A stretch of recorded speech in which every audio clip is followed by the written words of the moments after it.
Hello YouTube and YouTubettes. Welcome to an album review. I have a very special formula that I use to make grades, so you will hear fractions and like a 5.73 or whatever.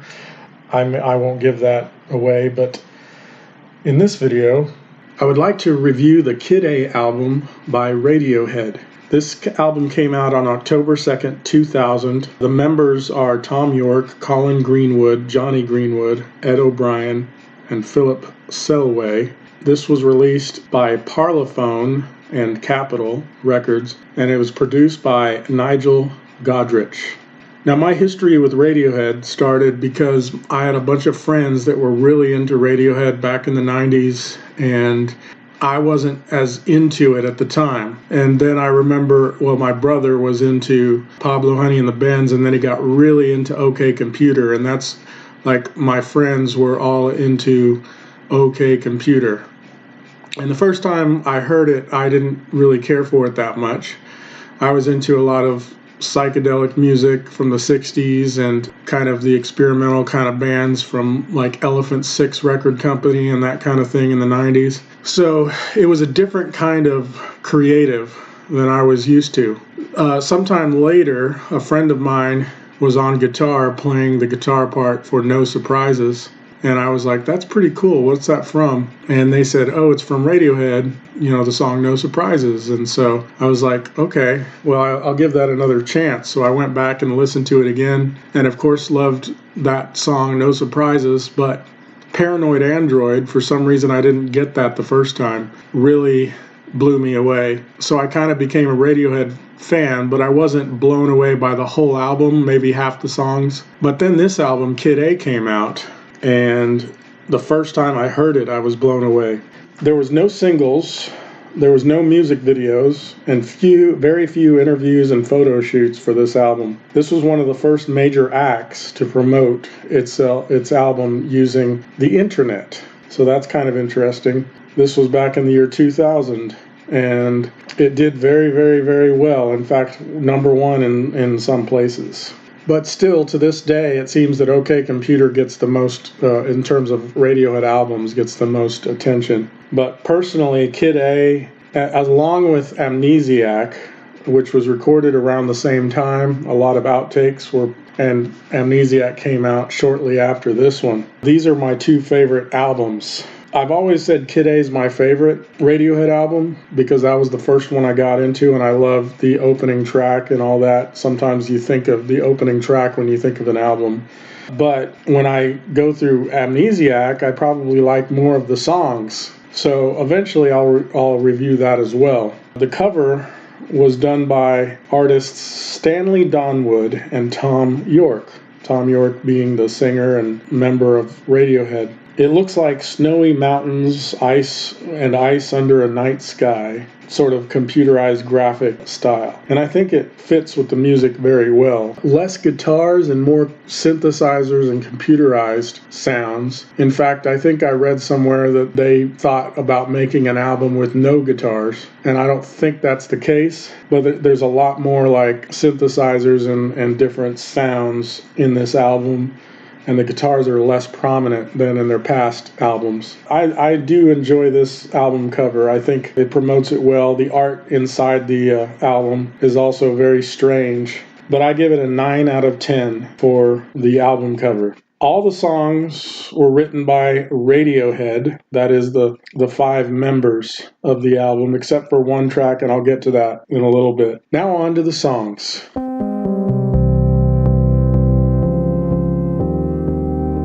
The first song on the album is called Everything in Its Right Place, written by the whole group, and I think this is an awesome opening track and one of my favorite songs that they ever did. This one gets very high scores in the artistic side of it, but very low on maybe more the catchiness side. And I think that's probably what's going to bring the scores down overall on this album is the catchiness side, but I tend to prefer the artistic side of music anyway. But in my formula, I have to take everything into account. One of my favorite tracks on the album, and very strange, nonsensical lyrics. That's why the lyrical hook or whatever doesn't score very well. But overall, this song gets an 8.2 out of 10. The next track is called Kid A, the title track. This song is a more artistic kind of a song and very low on the catchiness, lyric accessibility, but very high on the artistic side. It's not one of my favorite songs because it is hard to get into, but I do appreciate it on the artistic end. Overall, I give this a 7.2 out of 10.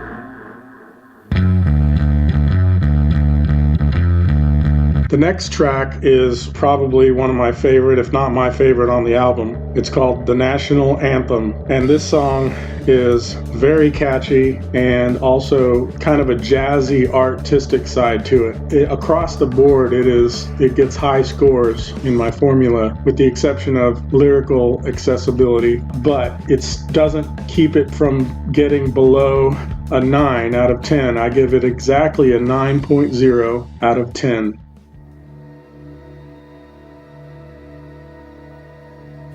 The next track is called How to Disappear Completely. This one, it's not as catchy, but still, just like all the songs on this album, does well artistically. The lyrical accessibility is actually a little bit higher than most of them on this album, so that helps. But overall, I give this an 8.4 out of 10.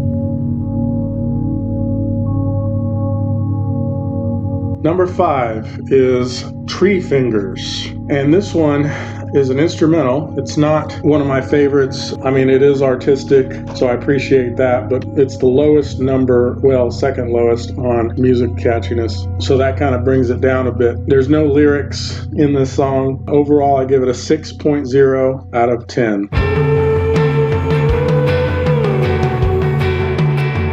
The next track is called Optimistic. This one it's actually a little less, it's still high on the artistic side, but not as much as most of the other songs, but it is a little bit catchier, and lyrical accessibility is also up there. And this one balances itself out, and I give it an 8.0 out of 10.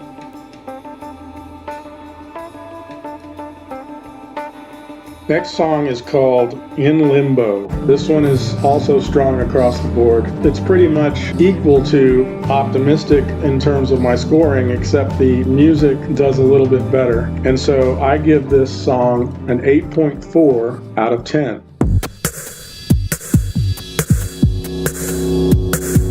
The next track is Idiotech, written by Radiohead as well as Paul Lansky and Arthur Krieger. And I'm not sure who those guys are. Maybe more historians know. This is the most catchy song on the album, along with National Anthem, in my opinion. It's kind of a more commercial type song, but it still does well artistically. The lyrical accessibility is kind of low, but it is very poetic and interesting lyrics. But a great song. I give this an 8.6 out of 10. Next is a song called Morning Bell. Now, Morning Bell was redone on Amnesiac, and I actually like the Amnesiac version better. But this one is still good across the board, and I give it an 8.6 out of 10.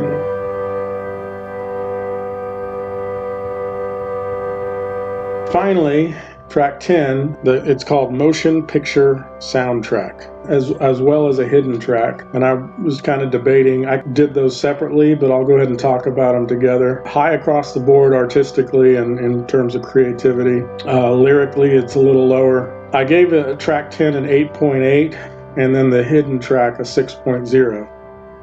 Now, as far as the flow of the songs from beginning to end, I give it a 10 out of 10. Just very good. They all work well together. I tend to prefer these kinds of albums anyway, that all the tracks work well as a cohesive, and so that definitely happens in this album. I am a huge fan of this album, as I said before, and again, the problem in terms of my scoring is that it does lower on maybe the more commercial side of things or the catchiness side of things, and even lyrical accessibility, as I've stated. Even though in my mind and my heart I would like to give this over a 9, I give this an 8.17 out of 10. Thank you and have a wonderful day.